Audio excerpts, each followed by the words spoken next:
Everybody, welcome back to the Insiders Lounge. Today we have another episode, another special guest. Kyle, thank you for joining me and feel free to introduce yourself. Yeah, Chad, first of all, I want to say I really appreciate you having me on. Um, for those of you who are listening or watching, my name is Kyle Johnston. I'm an assistant coach for Duke University. Um, Previously, I was actually at the University of North Carolina, Chapel Hill, College of Charleston before that, and then I coached and played at Sewanee, the University of the South. So we'll get into your career in a little bit here, but first let's hear the first footballing memories or your soccer memories. We'll go with the more American side for today. What are Yeah, your first soccer memories growing up? yeah. Well, first of all, I would prefer to use the word football. Okay, there we go. Sure, anyone listening to this is definitely going to prefer that as well. But yeah, to go back to my first memories, I was always surrounded by the game as a kid. My dad was a professional player, actually played at Duke himself. And because of that, it was just the way I was raised, was on the game of football. And I was very fortunate that when I was younger, we actually went to England a couple times and saw some Premier League matches. And I'm a big Newcastle United fan. My father and I both are. And when Newcastle United played Manchester United on Boxing Day, I was about 10 years old. That was probably one of my core memories when it comes to the game of football. And then we were speaking a little bit before recording about your sort of crazy career and some of the things that you had happen. Let's get into your playing career. Some of the positions you played. I know we spoke about that and some of your unique experiences that you had. Yeah, so it's I am in a very unique situation to where I played a lot of goalkeeper growing up. As I got towards my high school years, I actually transitioned to playing on the field and playing as a striker in particular. Um, and then was recruited out of high school as a striker. Played for my school all 4 years as a striker, and then after college and also during college during a study abroad in Spain, in Madrid, Spain. I played keeper during that study abroad, and then I played keeper after college as well. So it's very unique. I don't think you know of many striker keepers out there. Usually, it's a joke, if anything, but it's actually my reality. And to this day now, I coach goalkeepers. I think the only other story I've heard like that is David De Gea. I think he played outfield for quite a while leading into his sort of youth career, and then once they realized his height, which I think is similar for you, how tall are you? 6'5". 6'5". I was going to say you're pretty big. And I think once they realized his sort of height growth, then they realized, okay, no, he has to play keeper. I think he's too big to play outside. Yeah, well, and I think you see a lot of that with goalkeepers in terms of Hmm. they develop really good ability with their feet, and then at a certain point they go into the goal for the rest of their career. I'm in this weird situation where I was just kind of back and forth. So, but it's unique and it's what's formed my experience. So I'm definitely grateful for it.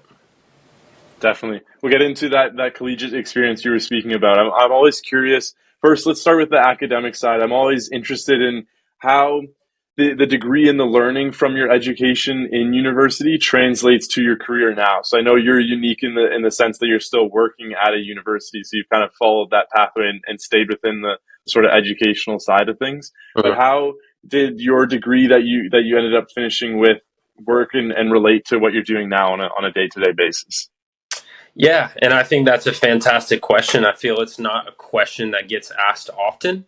Um, and I studied international and global studies um, at my school at Sewanee, and I felt that it was something that has really helped with my career to this point. In particular, international and global studies is kind of studying different cultures and how there's these global cultural flows that kind of dictate the way that the world runs and the way that different countries kind of share ideas um, and to this day, I feel that that's helped me a lot in how I can relate to people from other countries, which is a massive part of recruitment. It's a massive part of connections with the people around you, which is massive in coaching.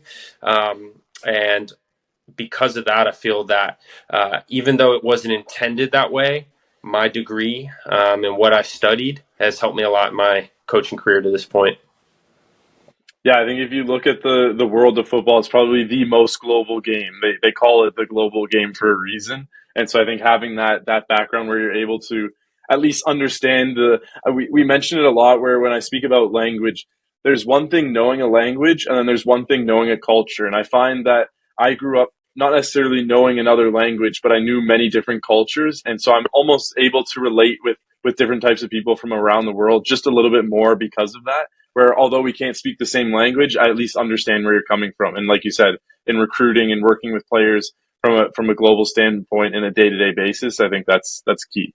Yeah, and to take it even a step further, I think once players come to the U.S. from all these different places around the world, helping them adapt, right? Because that is a can be a very difficult experience, and if you have a better idea of where they're coming from, knowing them personally, of course, and their family and things like that, but knowing kind of how their culture might run and how you can continue to help them get comfortable in this environment.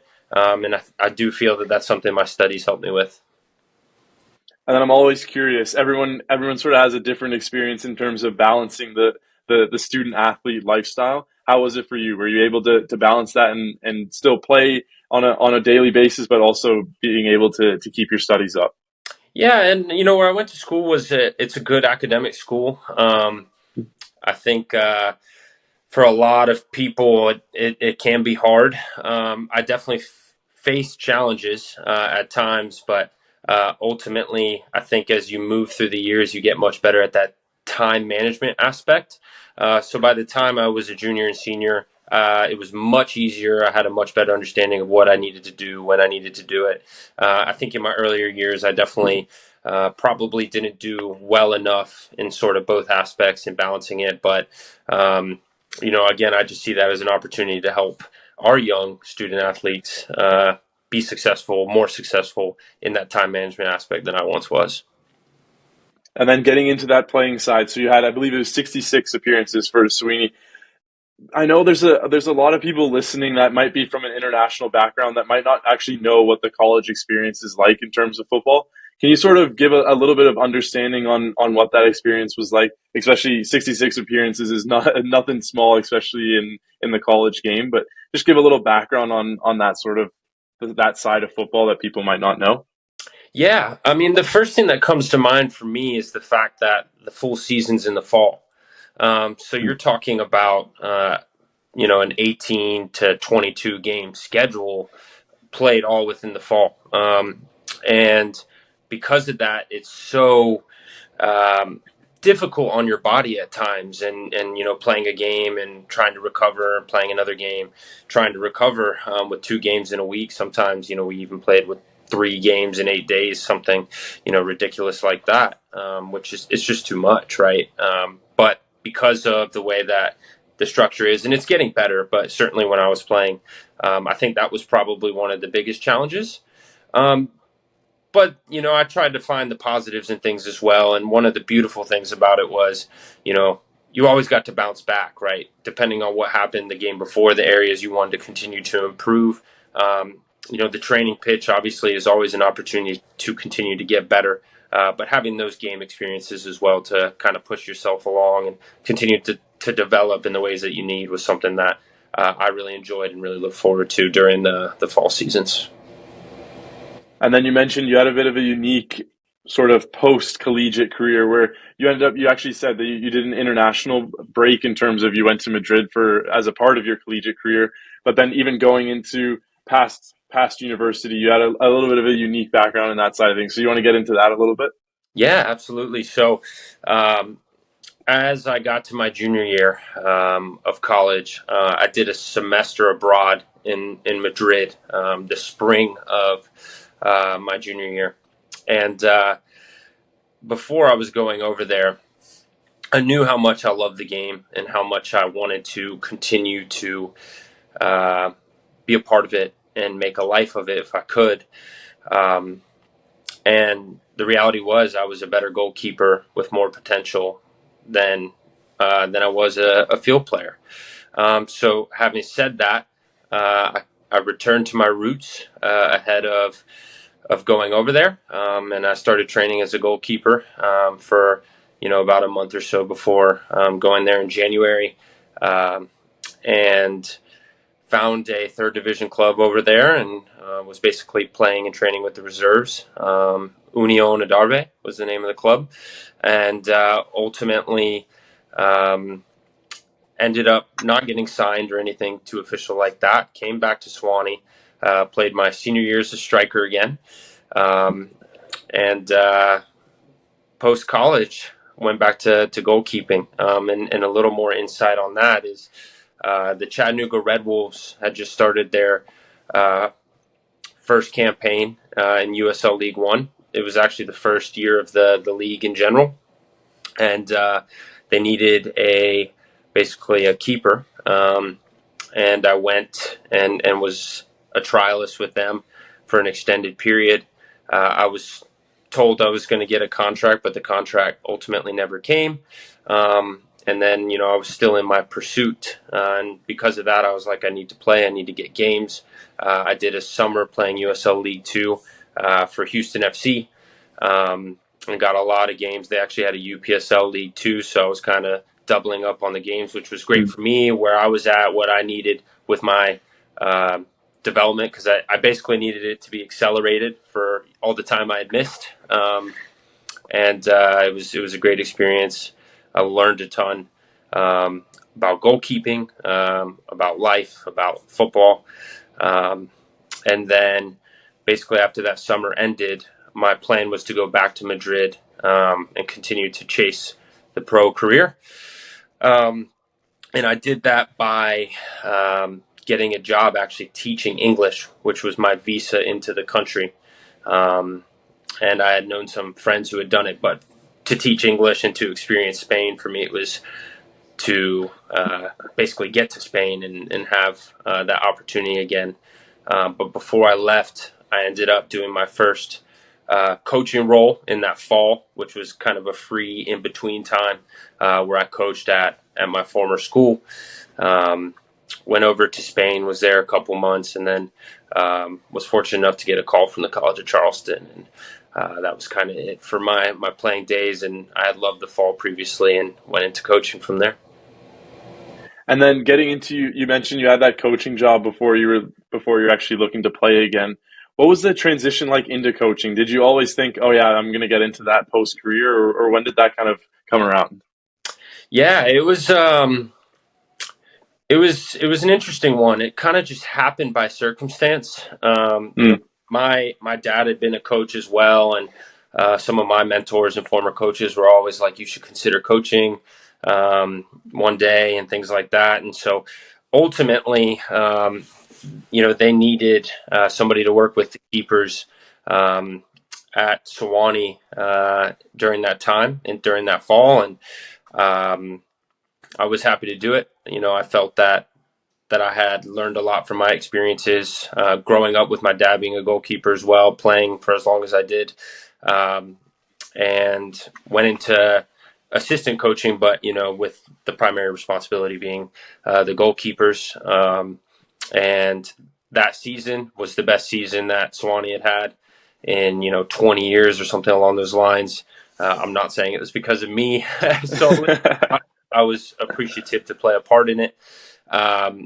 And the goalkeeper had not been an all-conference goalkeeper previously, and he got his first all-conference nod that season. So I think for me, that kind of kick-started my coaching career.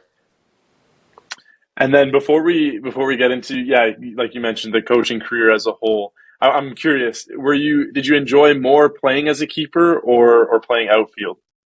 It's Or is it a good mix? Yeah, it's a great question. I think I really enjoy different aspects of each at different times.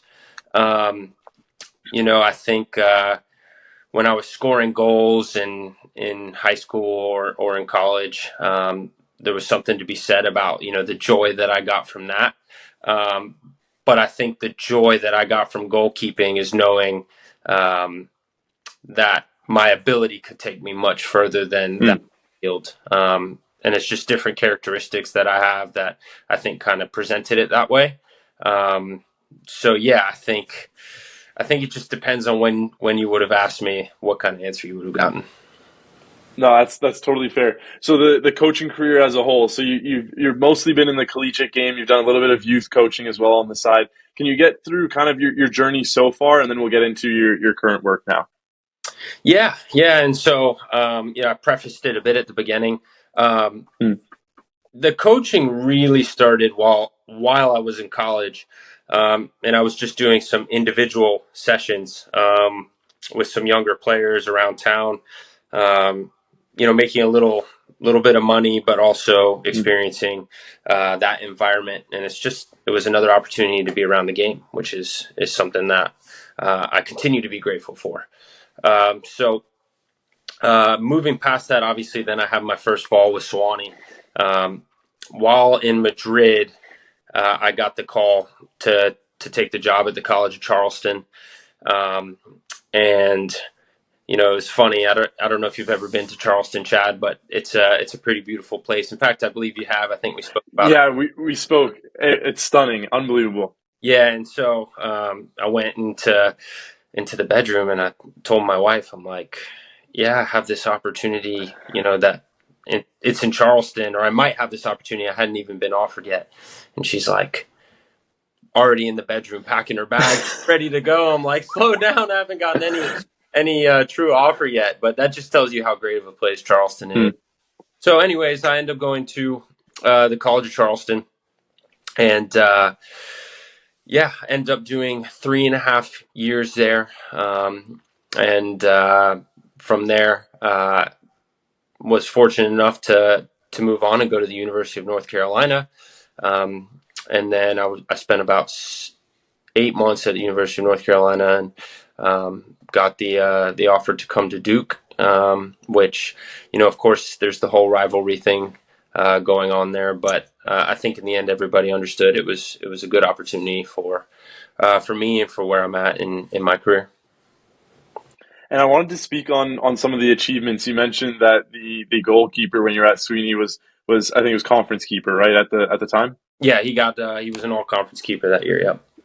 And then you were part of, I think it was the all conference staff as well during that year as well, right? That's right, yep. I want to make sure I got those all right. That's right. And then at UNC, it continued. So your team only conceded 15 goals in 22 matches, leading the league with a .68 average. And recorded 8 shutouts in that season. So there's this consistent sort of, I guess, trend, you could say, that no matter where you go, there's obviously you're a difference maker. So whether you're trying to deny it or not, and you're looking to be humble in this aspect, I appreciate that no matter what. But what do you actually think is the skill or maybe mindset that you bring to the table to consistently keep this high trend increasing? Yeah, I can't answer this question without answering as truthfully as I can, which is I'm lucky to have been around some really good coaches who were, very smart in how they did things and were good at kind of putting me in roles within the team that they felt would maximize the experience for me to help the team, but also my experience to continue to develop as a coach. But I really think it comes down to the simple things. I don't think it's anything that needs to be glorified. And basically it's coming in with a good attitude, working hard every day, really trying to get to know the people around me and understand best what they need, how I can help them, whether that's the head coach and trying to enact his philosophy to the best of my ability, whether that's recruitment and doing the best I can to find, the best people and best players to join the program, or, getting a better understanding of the players and where they need to continue to develop and trying to give them the best opportunities to do that as I can. And ultimately it just comes down to really those kinds of simple things and giving it my best go. Hey there. If you're listening to this, you're about halfway through this week's episode. So I want to say thank you. I'm just here to quickly remind you that these episodes are free. They're free to watch, free to listen to, and all I ask in return is for you to follow, maybe like, share, comment, or even leave us a 5-star review on your favorite podcasting platform. That's enough from me, though. I hope you enjoy the rest of the episode, and I'll see you in the next one. So now, continuing with that trend, you've now started your new chapter at Duke. Obviously, there's a little bit of an extra incentive, as your dad used to play for Duke in the past. So can we get into that backstory of your dad's experience there, as well as sort of the maybe the little bit of influence that he had on you in this decision, and how your experience is going there so far? Yeah. So, the backstory on him is he played for Duke from 1982 to 1985. He was an All-American goalkeeper. He actually went on to play for a bit at Newcastle United. That's why we're a Newcastle family. And ultimately, I grew up loving Duke because of him, whether that was Duke soccer for sure, but, then there's also the Duke basketball brand and so on and so forth. So, yeah. And, the funny part is when I first got the University of North Carolina job, it was obviously a little rift with my family. It was mostly jokes and, a lot of happiness for the opportunity and excitement. But he, the first thing he did was he sent a picture of him, my younger brother, and his dog, and they were all wearing Duke gear. And he said, just setting the boundaries early. He said, don't expect to wear that Tar Heel stuff around the house, But it was all in good fun. I think anybody who knows kind of the stories here, the relationships between Duke and UNC, it's really just a very exciting and prestigious thing to be a part of, rivalry to be a part of. So, So ultimately, when the opportunity began to present itself to come to Duke, I think, of course, he had it in his heart that he would love it if I was at Duke, but he also knew in his mind you have to kind of really think about this and see if it makes the most sense. And in this situation, it did. And again, to reflect upon my time at UNC, I learned a ton. It was a great experience, and I'm super appreciative to everyone that was a part of that. And then I wanted to get into, you mentioned your role, how you're in charge of the goalkeepers, but you're also in the assistant coach role as well. Can we get into kind of the day-to-day duties and what that actually looks like, kind of balancing the two? Yeah, absolutely. I think the goalkeeping is I don't want to say it's obvious, but it's definitely the on-field portion of my coaching that is the most relevant in a sense. It's the biggest impact I can have on the team on the field right now is within the goalkeepers. I run my own environment, and John is very supportive of what I do with the goalkeepers, and I think my biggest role off the field, or I know my biggest role off the field, is the recruitment, and really doing everything I can to find good people. Again, I say people before player for a reason, because high character is something that's super important to us. But yeah, just doing as much as I can on the recruitment trail to make sure that Duke University and Duke men's soccer continues to improve.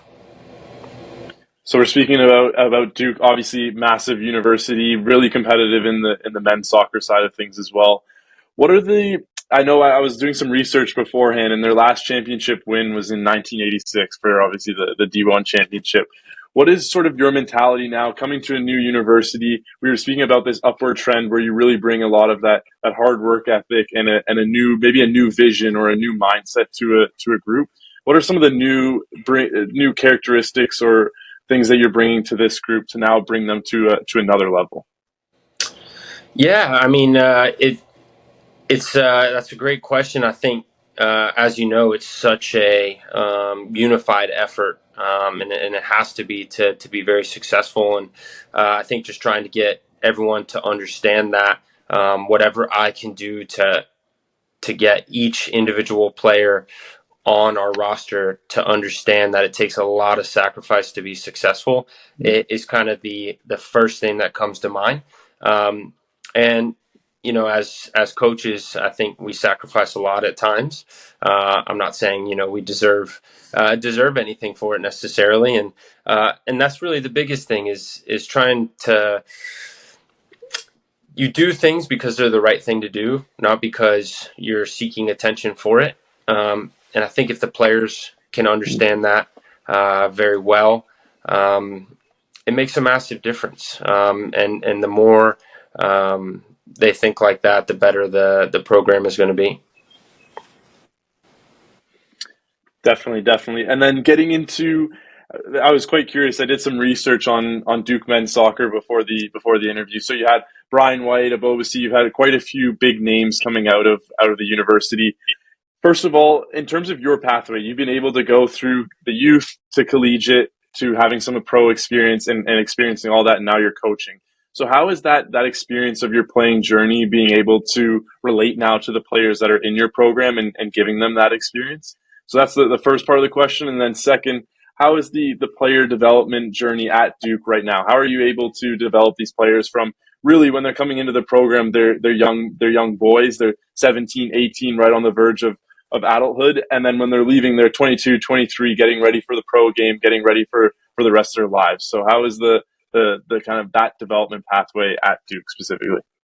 Yeah, I think in terms of the first part of the question, you touched upon the important aspect of those guys are out there for everyone to see, and they've had these super successful careers, and for our current players to see them and see what they're doing, it really impacts them in the way that they know what a platform Duke can be for their lives, and in this case within football, right? But that reality exists outside of football as well, just with being at Duke and the alumni base that we have. So, yeah, in regards to more specifically with the soccer part, we try to remind them like, hey, look at these guys and what they're doing, and we will show them film of our alumni playing in the MLS and beyond. In some successful moments and what they're doing. And it's even used within our coaching points, right? So having that ability to use these guys as an opportunity to learn is something that's super positive for everyone involved in the experience. And then, moving past that, that touches upon a bit of the player development standpoint, but I think, that's a massive credit to our head coach and associate head coach and our other assistant as well. They've done a really good job of developing. Again, sorry to sound like a broken record, but developing the person first, right? Because that translates to football. It translates to the field and the performances, and so really trying to help them understand, how to be, a better teammate, a better leader, those kinds of things, but. It's also just a matter of providing those details on the field that can continue to improve them, the small details. And then for me, the biggest key is always recalling the fundamentals and not letting those standards slip. And massive credit to our staff because they do an excellent job of that. We spoke a little bit earlier about some of your duties in the day-to-day work that you do currently, but can we get a day in the life of let's go to the fall part of the season because I know that's a little bit more action. What's a day in the life for Kyle during the fall soccer season?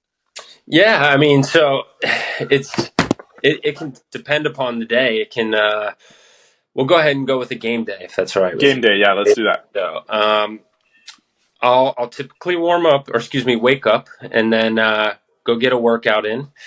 From there, it's into the office, taking care of a lot of work. The thing is, recruitment never sleeps and never stops, as you know. So you're heavy on that. There might be some different details for the game that you might be discussing with the staff or trying to figure out, and as well as you will have already done your preparation, most likely on the opponent beforehand. But yeah, so from there, it's basically simple day-to-day stuff, the stuff that I would do any other day of the week, up until you get closer to match time, and From there, it's a team meeting, head out to the field, warm up, and suit up and get ready to play. Perfect. I love it. All right, and then getting into we always speak on that the soccer, or we'll say the footballing world is this constant roller coaster of emotion. You have these extreme highs, extreme lows. I'm sure as a Newcastle fan over the last sort of 10, 20 years, you can understand that roller coaster. But what are some of the biggest setbacks that you've had in, whether it's either in your career or just in your personal life, that you are now able to look back at and use as motivation moving forward? Yeah. I mean, a big part of life in this game is obviously the setbacks and how you bounce back and how you learn from them, more importantly, so that they don't happen again. But, as I reflect upon my career, one of the first things that comes to mind is when I initially got into coaching, and I was actually coaching my teammates just from the other side, basically a year removed, or not even a year yet. So ultimately, that was a real challenge in how you manage that. And these were my pals, some of them that I was hanging out with on the weekend, and you can't do that as a coach. That's just the reality. You can't hang out with them in the same capacity, at least, until that they see the other side, just because there's an aspect of maturation and professionalism required at that point in time. So I think that was kind of a challenge, and something that I learned a lot from, about myself, more, most importantly, and how that can help me affect others even at that point in time. Um, as I kind of moved to the next phase, being at the College of Charleston, one of the challenges that we really faced there was that I came in after a coaching change, and it was a rebuild, from a pretty rough year, and that can be very difficult because you always desire immediate results, but it doesn't happen that way, right? So you really got to be patient and trust the work that you're putting into it, and trust the others around you to continue to do the same. And that can be really difficult, especially in that first season or two. And there's the times where you're feeling like, we're not seeing enough development. Are we doing something wrong, right? And you got to just kind of put your head down and say, no, trust what you're doing. Just keep going here. And that's ultimately what we did as a staff. And the program did continue to improve. And then from my time at UNC, it was just it was kind of quick fire. It was a short period that I was there, and it was a matter of I came in right before the season and trying to determine how you fit into this new group, and what's your contribution going to be to this group, and understanding that as quickly as you can and as best as you can to ultimately impact the program in the best way that you can. And then getting into, we have a lot of listeners that someone might be following either through their playing career or they're in college now, and they want to follow sort of a similar career path to you, where they want to get into the collegiate game past their playing career. Do you have words of advice for someone that might be interested in either in working in the college game? Yeah, I think the first thing that comes to mind for me is character takes time to really show. So you really just got to put your head down and do the best that you can, and ultimately understand that nothing's going to be given, especially as you're new to a place. People don't really know you. If you're new to coaching, you're most likely going to be not a lower, but you might take care of more mundane tasks as a newer coach to a staff, and just understanding like this is part of the process, and you should actually try to enjoy it, because it's going to shape who you are for the future, and who you are for the future is massive in what you want to achieve in this game. You tied that perfectly into the next question. The next question is, if we're looking 5 to 10 years back in your career, obviously a completely different setting, totally different place that you'd be in currently. So now, if we look 5 to 10 years in the future, where are we? Where's Kyle in 5 to 10 years? I'm going to give you the most boring answer of all time, Chad. Okay. All right. Anytime I get asked questions about the future, I really believe this, so I'm not just saying it to deflect or anything like that. But my goal is to be as close to the best version of myself that I can be, and that is day to day. And there's going to be no opportunity for me moving forward if I don't do the best I can right now. And if I do the best I can right now, then you and I will both see where it takes me. Can we say that you want to be working in football? That I can say 100%. All right. Without a doubt. Yes, 100% I will still be working in football. And other than that, we'll see. No, totally. I can totally agree with that. The last one here, I want to hear your greatest asset that you think that you have in yourself. That can be your mindset, a certain work ethic, or the way you do things. Just the greatest thing that you felt that has been able to take you to where you are today. Yeah, that's a fantastic question. And I think the biggest thing that comes to mind to me is that I'm an empath. I think that I can really get a good vibe and feeling for others around me and what they need to kind of raise their level, feel better, perform better, so on and so forth. So, yeah, as you asked that question, I think that would be probably my biggest strength and differentiator. All right, we'll finish things up here with some quick fire questions. So you mentioned it a little bit before, but I'm not sure if you want to share anything else. But favorite club growing up?